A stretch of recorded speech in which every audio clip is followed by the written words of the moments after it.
Hey guys, welcome back to the channel. On my last trip to Mount Hood, I had talked about how I wanted to convert my Pomoly fireplace to propane. And the reason for wanting to do that was burning wood is nice and you have a power, you always have fuel wherever you go. But the problem with that is it depends on what type of wood you burn. I generally switched over. Pine gums these things up, and depending on what the wood is, it can be a problem over time. So what I decided to do was go to compressed wood, and the compressed wood, the longest I could get burn time out of it would be, I would say between 2.5 to 3 hours if I was lucky. The problem with that is if you're waking up in the middle of the night and the fire is very, very low and you go to put wood in it, you'll get a lot of coldness, especially if it goes out. You'll get a lot of coldness building up in the pipe if you only have coals in there. And then when you go to get it started again, it's going to blow smoke back in your cab until you get it warm to where you get enough warm air going up that pipe to where it doesn't do that anymore. It's dry heat. It's better than propane. I used a buddy heater. That creates a lot of moisture in the cab. I've used electric. That burns up your batteries too fast. So this was the alternative. Plus I like the ambiance of a fire. But anyway, so I decided, okay, I got to find a way to convert this to propane and butane. If I can do that as well, then I can burn it on multiple fuels. If I run out of one fuel, I've always usually got another. And but propane was the main thing I wanted to use to run the fireplace. And so I was looking for different options on how I could convert this over. I looked online. I couldn't find anybody who had done this before. I couldn't, not in a Pomoly alone, but in any fireplace. So I thought there's got to be a way to do this. I was watching one of the trips that my friend Dave, Dave's Camping Adventures, and he likes to cook on these little stoves. So I thought, and he runs butane on those. So in some cases, and other times he uses wood. But anyway, I was looking at it and I thought, you know what? Maybe I should look into seeing if I can find something like that I could somehow implement into my Pomoly fireplace here. So I started looking online, and I found a stove, a little mini stove for backpacking, made by a company called Backcountry. And anyway, so I looked at their stove. I looked at the measurements on the stove because going the gas pipe route, the smallest pipe I could find was 1 foot in length. Getting it any smaller than that is almost impossible. And it wasn't going to burn the way I wanted anyway, and I wanted to be able to adjust the air-fuel mixture on it so that I could burn other types of fuel. So I looked at this, I did the measurements on it, I did the measurements on my stove, and lo and behold, I thought, you know what, this is going to work. I can convert this with minimal adjustment to my fireplace because, I may want to burn wood in the future again anyway.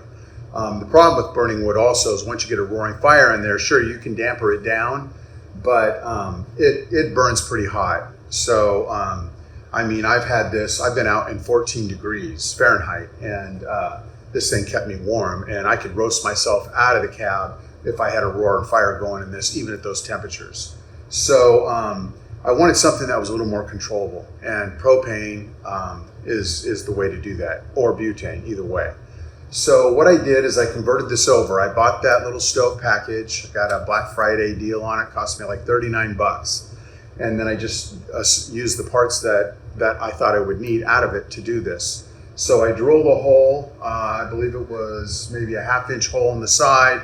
And then I used a widening bit to just kind of widen it out a little bit till I got it just the right size. And then I assembled it and converted it over, and lo and behold, it worked really good. And it also devised a way to where I can adjust the temperature on it, or not temperature, where I could adjust the air-fuel mixture so I can burn different types of fuel. So anyway, I'll give you an example of how this works. So basically, you hook it up to propane, and then all I do is just give it a little propane to get it started. And there you can see it started. And then I can pretty much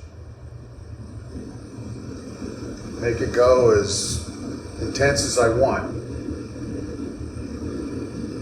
And I can run it on butane and I can run it on propane. And just by moving the lever on the side here, I can adjust the air fuel mixture on it, letting more air in or letting less air in. And it will also give me a different look to the flame too, give me more of a yellow flame, which kind of gives me that ambiance of having a fire in my cab, which is originally why I put this in addition to the dry heat. The dry heat is just, it's just better. So anyway, shut that off there.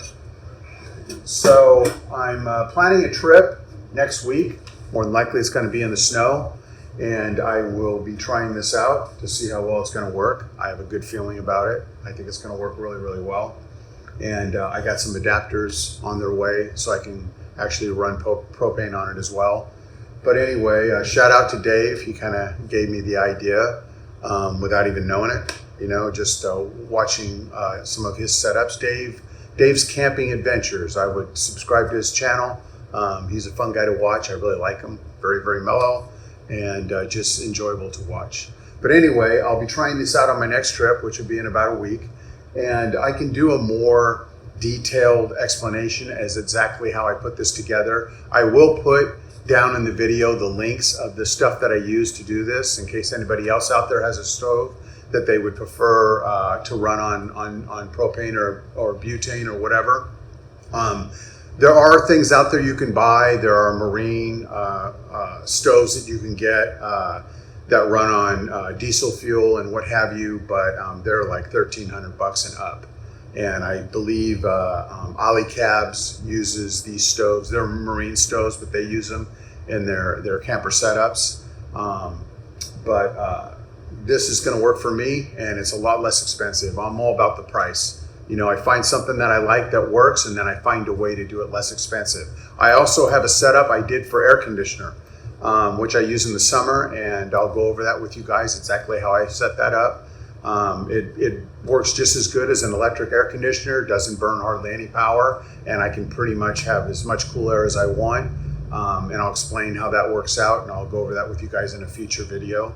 But anyway, I'll be trying this out on my next trip, and we'll see how it goes. Thanks for watching.